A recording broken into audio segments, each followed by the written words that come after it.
हा प्रश्न पडतो. मी सदाशिवपेठमध्ये काम करते. मेन प्रॉब्लेम सर ट्रॅफिक आहे. तुम्ही याच्या आधी आम्ही सगळं ऐकलेलं आहे.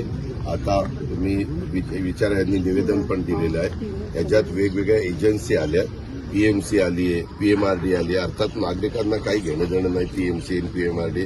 त्यांना त्यांच्या सुविधा पाहिजे त्या मताशी आम्ही 100% सहमत आहोत आणि त्याच संदर्भामध्ये आमचं काम चाललेलं आहे. आम्हाला उशीर झाला त्याबद्दल आम्ही दिलगिरी व्यक्त करतो, परंतु आता आम्ही पुन्हा त्याच्यामध्ये अधिक कशी गती देता येईल आणि ह्या कामाला टॉप प्रायोरिटी कशी देता येईल. आम्हाला सगळ्यांना खूप होप्स आहेत. त्याबद्दल काही शंका नाहीये. पण सर पर्रीकर सर जसे दिवसा कधी फिरायचे तसं तुम्ही कोणीतरी इथेच राहतात. तुम्ही कधीतरी ट्रॅफिकचा टाइम जेव्हा असतं ना तेव्हा कुणीतरी यायला पाहिजे. असं नाही की माहिती नाही असं होऊ शकत नाही. मनोहर पर्रीकर गोव्याचे जे होते मिनिस्टर ते जसे फिरायचे तसं तुम्ही अननोन कधीतरी टाइम न सांगता व्हिजिट करत चला.